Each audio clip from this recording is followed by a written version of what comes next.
All right, super. I had to make sure my audio and video were on. Hi, everybody. Thank you for the introduction, Dan. To close out today, I'm here to show you a few slides and then get online and do a live demo of how to use two different tools that are relevant to what we've been discussing today in terms of manure restriction maps and figuring out where you can spread your manure safely and avoiding runoff and releases. So I want to first acknowledge everybody on the SnapPlus team.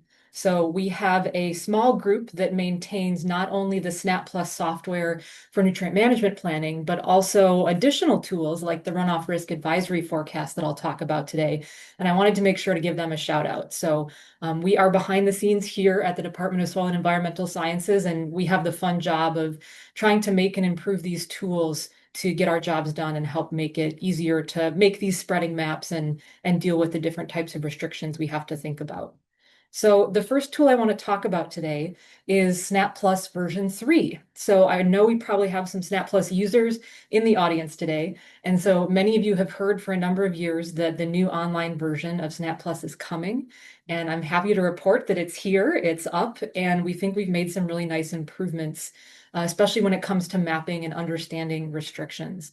So if you want to check this out yourself and do exactly what I'm showing in the demo today, you can find SnapPlus version 3 at the web address that's on this screen. And I'm sure someone can also drop that in the chat too of the Zoom meeting. So this is a free online software for nutrient management in Wisconsin. And now that we have an online platform, that means that it's even easier to access and stay updated, and it allows us to make a lot of improvements very quickly to the software. In terms of our discussion today, the big picture is that SnapPlus helps farmers and crop consultants write nutrient management plans that are compliant with all the relevant regulations. But if we zoom into what we've been talking about today, SnapPlus is a great tool specifically for planning manure applications, helping you account for different types of restrictions that might be related to soil or to season or to slope. And even better, it helps you get a visual of those restrictions by offering this integrated mapping option. So within SnapPlus version 3, we have a mapping tab that is integrated with the application and allows you to draw your field boundaries, view and add key features like wells that might have setbacks on them.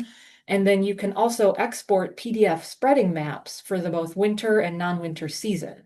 So this is, I think, one of the most exciting things that we can do with SnapPlus because it really does allow us to understand what can be a very complicated set of different overlapping restrictions and requirements on the map. So after we get done with the slides today, I'll pull up SnapPlus version 3 and we'll work through together some examples of how do we look at the maps, how do we turn on and off these different layers and understand what's happening with the different setbacks. The second tool I want to introduce briefly now, and then we'll talk about in a minute, is a tool called the Runoff Risk Advisory Forecast. And this is a map tool. It's a map risk assessment tool for planning manure applications. So you can go to the map and see a color-coded map of Wisconsin for updated 4 times a day. And it shows you in which part of the states there is low or medium or severe risk of runoff. And I'll describe more in the next slide what these different colors and categories mean. We have recently updated this website, so the Runoff Risk Advisory got a facelift this year, and you can find it at this web address that I've listed on the slide. In terms of how we determine runoff risk, where does that come from? This is actually modeled with a bunch of different data sources coming from the National Weather Service. So it looks at precipitation, temperature, soil moisture, and landscape characteristics to make this determination of these 4 daily forecasts of runoff risk.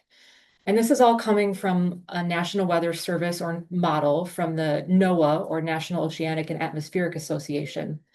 And what we do is display those models updated 4 times a day on our website to allow people to see when it might be a good or a risky time to spread.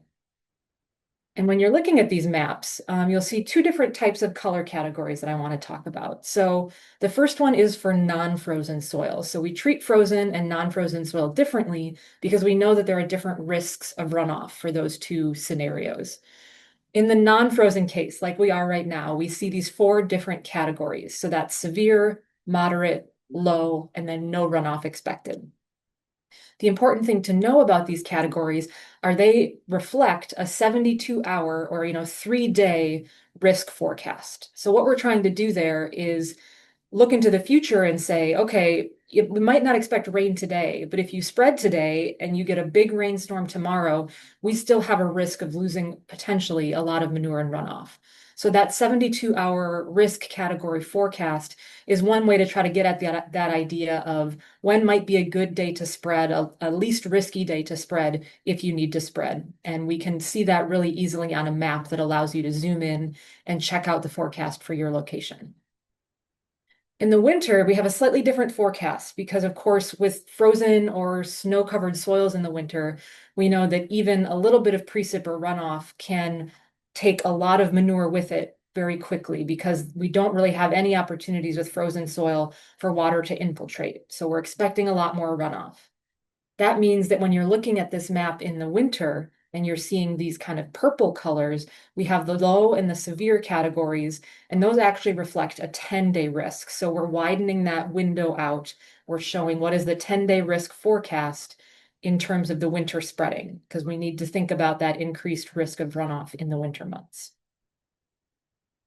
All right, that's the end of the slides today. Now I want to take our last few minutes together and actually show you what these tools look like online.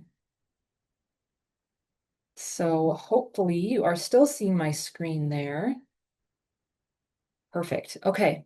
So let's start with SnapPlus. I'm logged into SnapPlus version 3 today. I have a example plan open, and we're looking at the Maps tab right now. So I'm logged in, and the first thing that I'll point out is what we're looking at here in these first few fields. So I have some field boundaries drawn on my map, and they're labeled. And then we can also see some examples of the types of features that you can draw in Snap Maps in order to illustrate some of these different setbacks and restrictions that you might have. So on my manure fields here in the center of the map, I have several grassed waterways that are illustrated with these lines, and they have spreading restrictions around them there. The other thing that we're seeing on this map is we're seeing some examples of wells down here next to some of these raindrop features. When we're navigating in Snap Maps, one important thing to know is that we can always view a legend by clicking on this button with the triangle, square, and circle. And that gives us an idea of what the different features that we're seeing on our map are. So we can see examples of the drinking wells and the grassed waterways that I mentioned. And then we also have a tile outlet and some spreading prohibited areas in red. Now, you might have noticed when I first pulled this up that we have many, many different layers in SnapPlus. So I have just a subset of them turned on right now, but I want to call out a few that are really important for thinking about manure restriction maps and setbacks. And one of those categories is something called a direct conduit to groundwater. So direct conduits to groundwater are, one good example would be a well, but there are many different kinds of direct conduits to groundwater. And these are of particular concern because they are opportunities if we are spreading near one of these features that manure might make it into the groundwater really, really quickly. So these are features that you can draw in SnapPlus, and then SnapPlus will automatically add the relevant setback for winter and non-winter spreading on each of these features. So an example of what that looks like is down on one of my southern fields here. And if I go here, to the south field, we can see I have two examples of private wells. And right now for the layers, if I turn on my winter layers here, my manure prohibited winter layer at the top, I can see that my setbacks change. And now I'm looking at a winter map, and we see that there's actually you need to be a longer distance. You have a greater setback from this private well in the winter. So we're seeing that red area, that's your no spread zone on this map. And then you have a small area too that's actually coming from this well feature. The other thing we can do if we want to see those buffers all the time, even when we don't have winter turned on, is we can go and we can control different types of buffers, whether that's fertilizer or manure or winter manure buffers here in this section of the layers tab for the direct conduits to groundwater. It's a very similar story for our water layers. So it's important to be aware of water features that might be need a surface water quality management area, which is a special type of restricted spreading area. And those are streams and rivers and lakes and ponds. In our application, all of these water features are coming directly from the DNR water layer. And then just like the direct conduits to groundwater, SnapPlus will automatically set the appropriate setback distance or restricted distance, 1,000 or 300 feet, on those SWCMAs or surface water quality management areas.